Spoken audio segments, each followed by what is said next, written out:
In previous films, I've reviewed a few of Viviva's products and they have sent me a couple more. So yes, I haven't paid for these have been sent to me, but the views I have here are absolutely honest and my own. I've not been paid to make this. I reviewed the colour sheets, which are the thing that Viviva are known for particularly, and then I've reviewed this little travel kit. So this time they have sent me two things.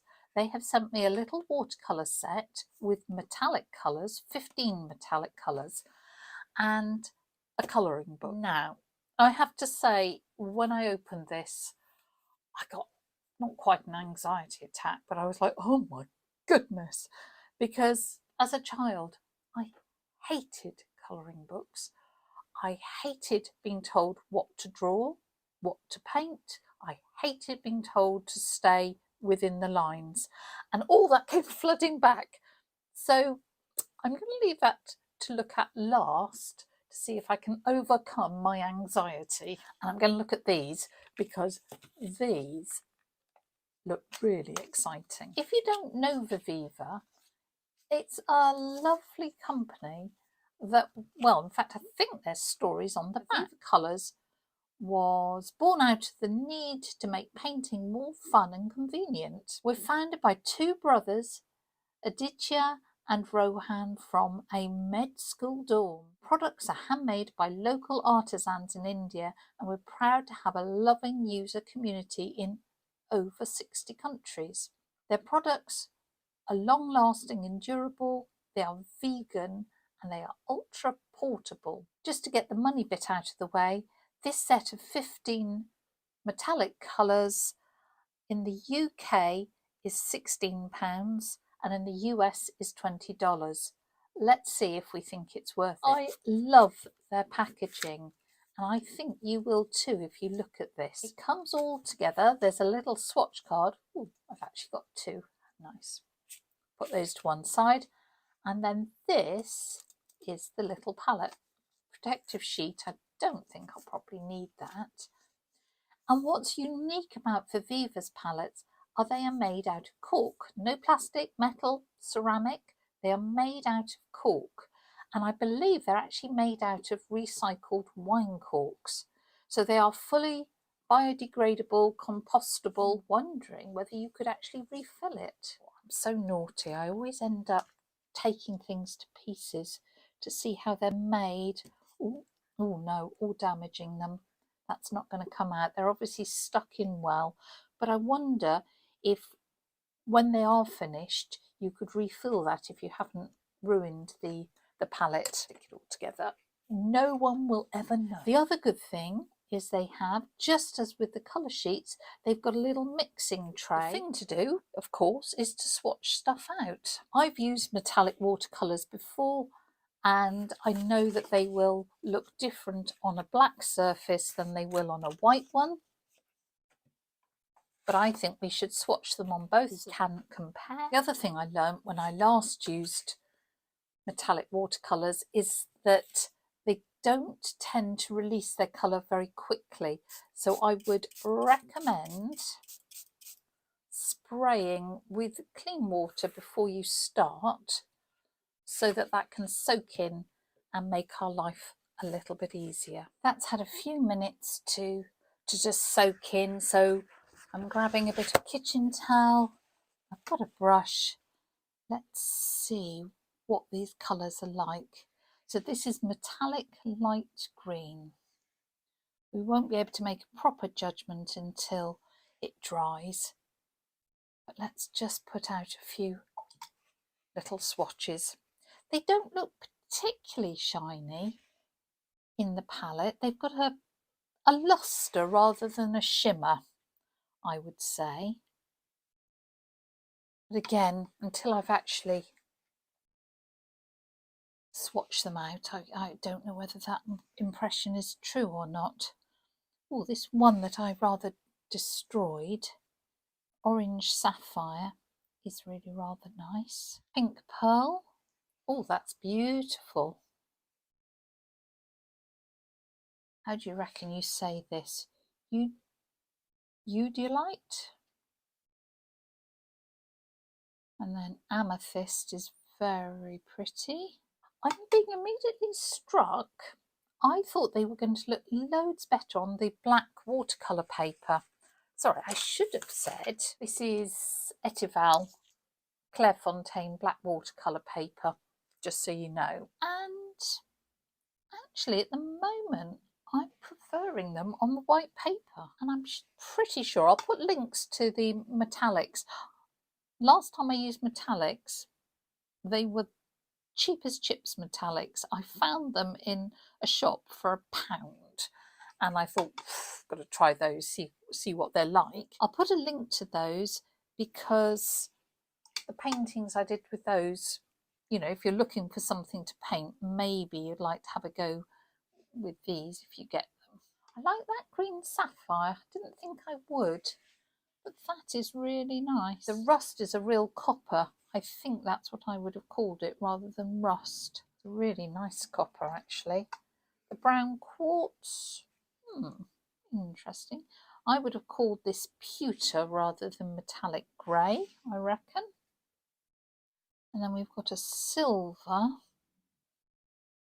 which isn't going to show up on the white very much at all. That gold is pretty gold actually. And then final one, our pearl black,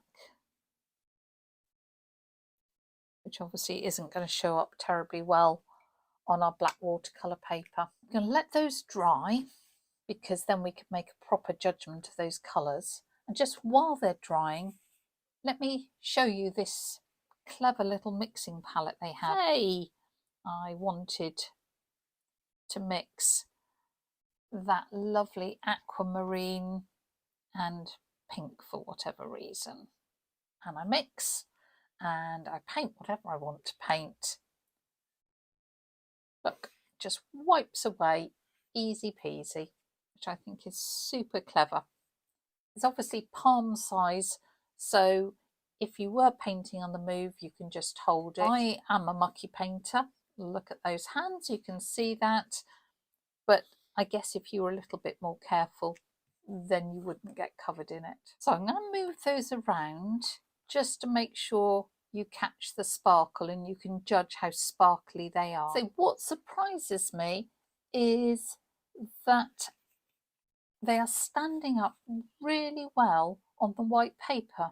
I mean, the contrast on the black is always fun because by their nature they are very opaque. But I would say that I think the colours look better on the white than they do on the black. It's a surprise, but isn't that good? That's the whole point of swatching out and experimenting in case you manage to find something different. And I think the reason why this looks so different is these are actually way better quality than those cheap as chips ones. The others were really opaque and almost gluey when I started to use them.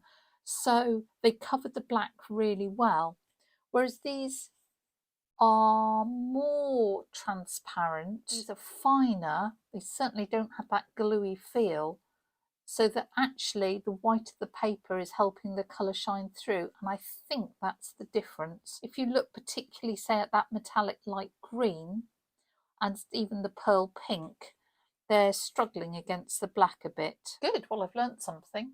I am going to keep that little bit of protective paper because, again, I've found before that these take quite a while to dry out. I think that's a lot of fun. And I can imagine having that in a travel set somewhere so that if I wanted to add a little bit of sparkle when I'm out and about, even doing a bit of urban sketching, you know, bringing a bit of sparkle to a drab urban scene, that would be wonderful. Okay, time for me to be brave and overcome my anxiety about colouring books. I know that adult colouring books are a thing. And if you love them, that's brilliant. But maybe it'll be good for me. Perhaps it will make me a calmer person. Let's look at this. So this is a cityscape one. I think they do a flower colouring book as well. We've got some kind of whimsical houses. I'm not sure how that's a cityscape. Does that look like a cityscape to you? Not sure that's a cityscape either. but I love hot air balloons.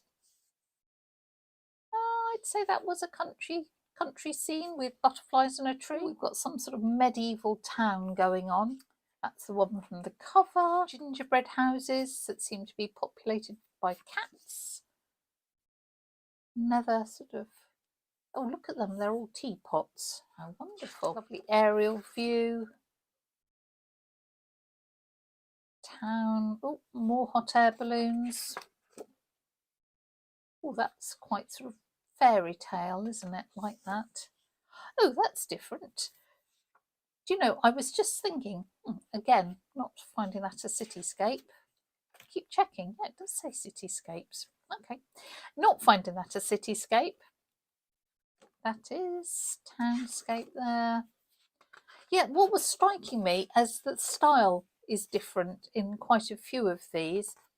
So it doesn't say who the illustrator is, but I would imagine that it's a number of illustrators, love the dragon, that have contributed to this. Oh, isn't that nice? It was an aerial view. Oh, another hot air balloon. There are 24 sketches, and I reckon there's at least 4 different artists in there looking at the work. Paper, it says it's ivory, premium ivory, but it's not very yellow. I wonder if it is the same paper that they use in their little sketchbooks. So again, that is, yeah, £120. That's £120. Premium ivory. So I think that it's pretty much the same paper, which is good, because I would imagine the temptation is to not use very good paper in colouring books. The only colouring books I liked were the magic ones that had obviously got chemicals in, and you just put water over and it all changed colour. What I reckon you could do with this as well is use the back sides of these. It's sort of like a, maybe not quite hot press, but pretty much a hot press feel. I found with their sketchbook, I'll just show you, oh, there was no bleed through, so you could absolutely use the backside, unless of course you've been a mucky pup and shot it when it was wet. Lines are really bold, so I think it will show through transparent watercolour really nicely. I'm not going to film me painting, but I will come back and show you the result and tell you how it made me feel, and maybe it'll make me feel all relaxed and zen.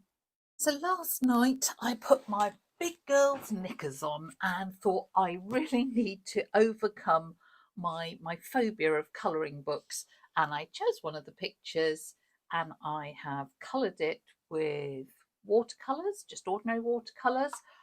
If I wiggle that around, hopefully you'll see a little bit of shine. So I used some of the metallics that we've just reviewed, and then I grabbed just ordinary gel pens to put in a bit of detail, which is that sort of quite fluorescent pink that you can just see there. And I have to say, I found, just as we suspected, that the paper is lovely. It took the water really well. There was no pilling up. You could blend it if you wanted to. If I turn it over, look, no bleed through at all. And you could use the back of that if you wanted. So that was all as I expected. What I didn't expect was actually how much I hated it. I still hated it. I've really tried to overcome my fear of colouring books. So if you do like colouring books, I'm sorry, I guess they are just not for me. And I am not in any way, shape or form criticising people who do like them. They're just not for me. I even did some research. I said, what's so good about adult colouring books? And I came up with an article from WebMD that says it relaxes your brain and improves your brain function, puts you in a meditative state, it improves your motor skills, anxiety, and relieves stress. Well, all of that sounds absolutely wonderful, but it doesn't do that for me. So if you like adult colouring books and enjoy the process, please put why in the comments, because I'd really like to understand. Again, Viviva has come up with some really lovely quality products. I think that little set is beautiful. I love the packaging. It's really cute, and I loved how the colours came out, particularly on the white paper. Yep, the colouring book was not for me, is not for me, and I hope they never send me another one. It is really nice quality. They are good designs, there's lots of variety, and the paper is lovely quality. I would have thought this would have been, given looking at the designs, really nice for late teens, maybe people in their 20s just trying to get a bit of relief from a stressful job, or trying to stay off social media for a while and reduce their blue light exposure. I'm really looking forward to seeing what Viviva sends me next, because I think their products are really innovative and ones that you just won't find elsewhere. If you agree and fancy treating yourself, there is a 10% off discount code. Put in Liz10 and that will get you 10% off. I'll put that all in the description, and I hope you have fun.